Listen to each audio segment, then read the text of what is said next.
So today we're going to be talking about The Long Walk, which is of course another Stephen King adaptation, but it is under a pseudonym of Richard Bachman. This was published originally, I believe, in 1979 when he was just 19 years old, or he wrote it when he was 19. And there have been a couple times in history where this was supposed to become an adaptation. I think in 1988 it was supposed to be an adaptation, and sometime in the 2000s as well. So now we are finally getting an adaptation of The Long Walk, which in my opinion is a very good Stephen King book and one of my favorites. And then I got extra excited, and this became one of my most anticipated horror movies of the entire year when I saw the director was Francis Lawrence. Now, if you know anything, you know he, one, is no stranger to book to movie adaptation, okay? But he also directed most of all but the first one of the Hunger Games. And this movie definitely felt very Hunger Games-esque to me. The story is dystopian. It's basically kids who are chosen in a lottery. It's a battle to the death, televised. Very Hunger Games. So we're gonna get into what I liked, what I didn't like, and spoilers as usual, so make sure to grab a beverage. Today I'm gonna be having, actually, first time trying one of Factor's smoothies, and I'm so excited. So let's crack into it, let's see. And they are, of course, the sponsor of today's video. Thank you so much to Factor. Let's try their smoothie. This is mango. Delicious. It's dairy-free. So good. Factor delivers fresh, never frozen meals right to your door that are ready in just 2 minutes in the microwave. And now they have their healthiest menu yet, with great macros with fiber and protein, no refined seed oils or refined sugars, just real food. I love relying on Factor on my busy days when I'm working from home because I know that I can get restaurant quality food that is also dietitian approved. So not only is it delicious, and it is, let me tell you, I look forward to my Factor box every single time, but I also don't have to worry about my fiber or protein intake because every meal is packed with those. Now, my favorite meals from Factor are typically their seafood meals, and now they offer 2 times more seafood meals than before, with options like salmon and shrimp and barramundi, which I just tried for the first time. It is incredible, and all without the extra cost. Also, the variety is amazing with new and more exciting Asian and Mediterranean dishes than before. There's so many options no matter what your taste or ingredient preferences or what your dietary needs or goals are. So make sure to head to factor75.com and use my code POSSESSEDFB50 to get 50% off plus free breakfast for 1 year. That's code POSSESSEDFB50 at factor75.com for 50% off and free breakfast for a year. Make sure you take advantage of this. I will point out the offer is only valid to new Factor customers using my code and qualifying auto-renewing subscription purchase. Can I just say that I am so annoyed that I was not invited to that special screening where everybody had to walk on a treadmill or else you were escorted out of the movie. I walk on the treadmill every single day. I walk every single day. And 3 miles an hour for a full movie, I could do it. I could make it. And I know everyone else made it. Good for them. Good for them. But I was the person to be invited to that. Not only is this one of my most anticipated horror movies of all time, I'm a walker. I walk every day. Teens participate in a grueling high-stakes contest where they must continuously walk or be shot by a member of their military escort. Like I mentioned, this very much reminded me of The Hunger Games, and I think Francis Lawrence was the perfect director for a movie like this because he understands book to movie adaptations, I think, although there were some changes made, not all due to the director, of course, it's mostly due to the writer, but also he seems to do well directing dystopian movies, so why not do a dystopian horror movie, which is one of my favorite genres of all time. Arguably, Hunger Games is horror if you really think about it, and it's just YA horror, you know? The books, not so much the movies. I mean, the movies too, but like the books are very graphic. Anyway, one of the changes that they made from the book to the movie was actually changing the pace that the characters were walking. In the book, it was originally 4 miles an hour. They changed it to 3 miles an hour for the movie, and I think this was smart for a couple reasons. And apparently Stephen King actually requested this because he thought 4 miles an hour was actually unrealistic, and it's like, sir, you invented that. You came up with that. One, it makes it more believable that the characters could actually walk that long and that far at that pace. 3 miles an hour isn't really hard when you actually do it. But it was also probably way easier for the actors to actually portray that speed and walk at that speed than 4 miles an hour. Can you imagine being an actor on set, having to walk miles and miles and miles while you're filming and acting while walking 4 miles an hour? They still walk walked a lot for the movie, naturally, as you would probably imagine. Apparently, it was reported 15 miles a day in 100-degree heat. 15 miles a day isn't too bad, honestly. In 100-degree weather, though, while acting and no shade. So there was definitely an endurance element for the actors while filming this movie. Now, this is also the 4th Stephen King adaptation of the year. We would not have a year of film if not for at least 1 or 2 Stephen King adaptations. So this is the 4th one of the year, the other ones being the Running Man remake, which is another book published under his pseudonym Richard Bachman. We had The Monkey earlier this year and Life of Chuck. Let me know which of those 4 you are most excited about or liked the most. I don't think Running Man has come out yet, has it? Because I'm excited for that one, I'm not gonna lie. I really like that one. I like that story. I love anything dystopia. And I like when Stephen King does dystopian. Okay, let's get into what I liked first. Obviously, the performances. Everyone's talking about the performances, so I'm gonna talk about the performances. David Johnson as Peter, who was incredible in Alien Romulus as well. And then we have Cooper Hoffman as Ray Garrity. Great. They were great. But David Johnson specifically, I really have my eye on now because both times that I have seen him in a movie this year, I have loved and has been the standout character of that movie for me. And we almost didn't even get him for The Long Walk. He read the script and turned it down initially because it was too bleak for him. But his agent begged him to take another look at it. And once he started talking with the director and realized his taste in movies and that he, you know, there's more to the story than just the bleakness, then he agreed to do it. Now, I was a bit skeptical of Mark Hamill as the Major. I don't know why, because he's, you know, kind of portrayed other things. I don't want to say similar, but, you know, the Joker, whatever. But I'd say that he really transformed and gave a very believable performance as well. Also, Mark Hamill almost turned down the role as the Major due to his strong stance against gun violence, but the director convinced him to stay because he told him that the story is more focused on the relationships between the characters rather than the violence, which, Sir Francis, that's kind of a lie, okay? I mean, it's not a lie, but it's violent.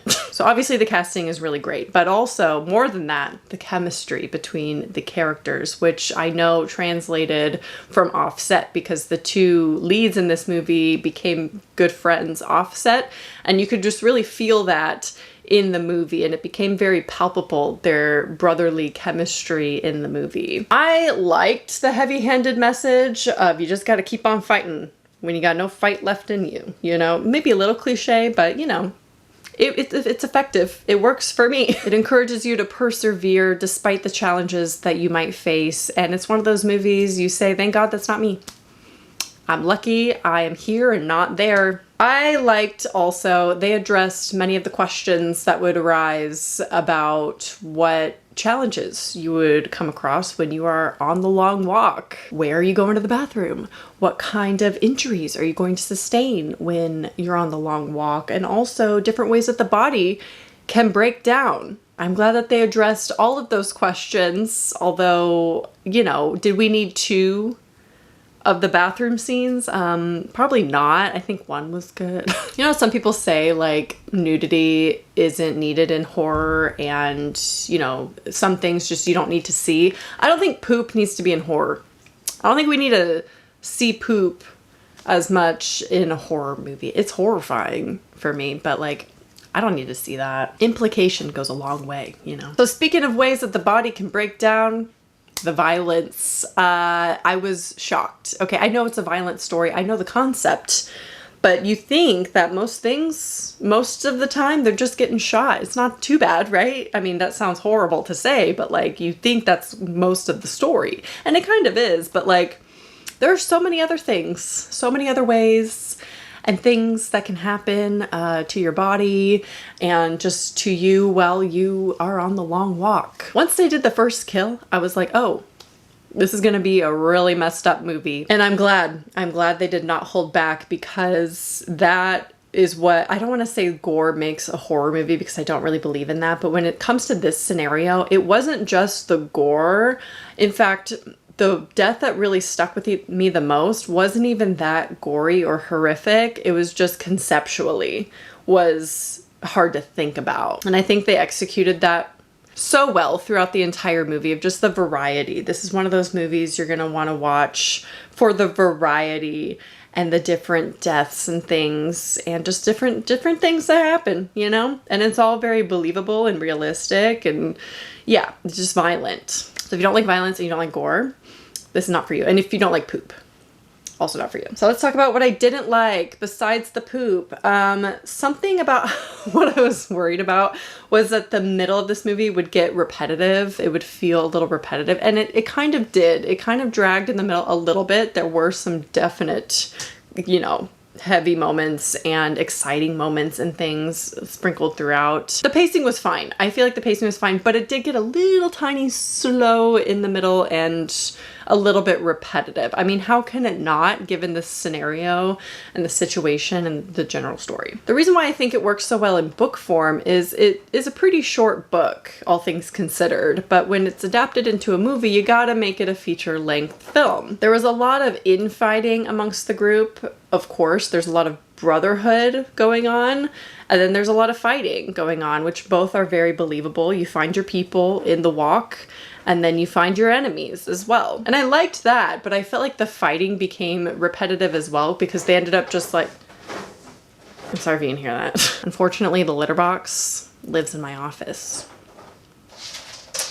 That's what you're hearing right now. So a lot of the times when there was that infighting, it just kind of felt like they were cussing each other out, you know? It just, there wasn't a lot of substance to the fighting at times. There were a couple scenes with the fighting and whatnot that was good, but that, it all kind of got a little bit repetitive. They kept saying the same things and calling each other the same names, and it was just like, okay. And then obviously there are a lot of people that need to die by the end of this movie. In the book, it was 100 people, and they cut it down to 50 for the movie, and they added that little detail that there's one person from each state and they're chosen through a lottery. And so while there were a lot of original deaths in this, and there's definite variety, it still felt like they had to like kill off people just to do it, because we gotta move the story along. We gotta knock some people down. There's 50 of them. We gotta get to one in the end. So sometimes they did have to kind of like speed through it, and I understand we're not gonna get a significant death for every single person, all 50 of them, but you know, there was one scene that was very effective actually in how they got rid of so many,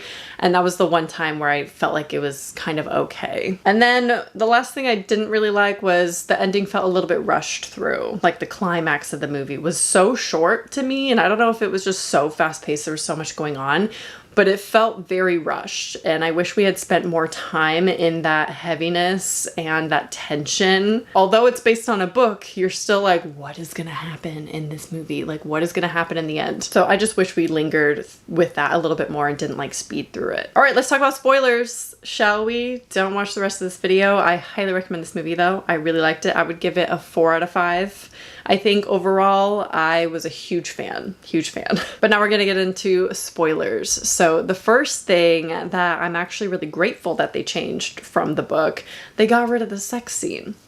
I feel like there was like a moment with an homage to that scene when Ray Garrity kind of has a fan on the side, because we're in his state, the walk takes place in his state, so there's a fan off to the side, you know what I mean? So the other major change in this, if you've seen it, if you haven't, please do not watch this part, and you have any interest in watching it at all, do not watch the rest of this video. But the other major change is they changed the final walker.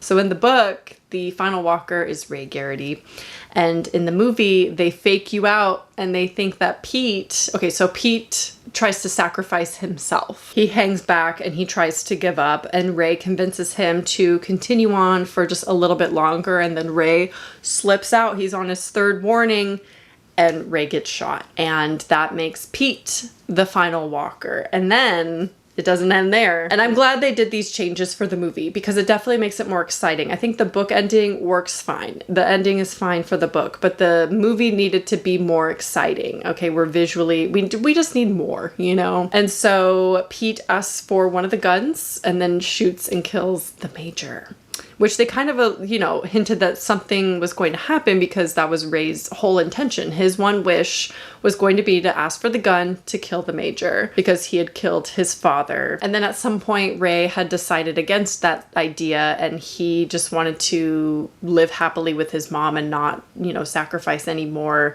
for her. Didn't want to make her like go through another sacrifice, basically. So that was huge. That was definitely shocking, and I think it is a major twist because most of the movie I think we're anticipating that Ray would be the final walker. We're kind of following him the most. He's our first character, like our primary character, and we have this brotherhood with Pete, and Pete is such a good supporting character who is like pushing him and encouraging him and helping him, and it just seems like the type of person who would in the end sacrifice himself, and he has less to live for than Ray. We can't forget that. Ray has his mother and Pete doesn't have a family. So because this had such an impact and then the movie just ends there, like it just shows Pete walking away, which mimics the ending of the book where Ray is just walking away, and the book is a lot more vague and you don't know, you know, if he actually survives or not. But it's like you're just sat shell-shocked and then the credits start rolling and it just felt so rushed through. You almost want to rewind and be like, oh my God,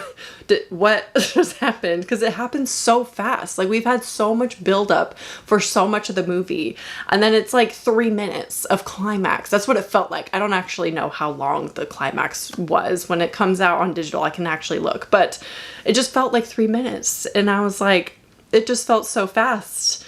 And I was so blindsided. I was like, what just happened? So on one hand, it's an exciting ending. Yes, it's a twist. It's shocking, but then it felt so rushed. So I really don't know how to feel about the ending, which is why I ultimately gave it 4 stars and not really 5.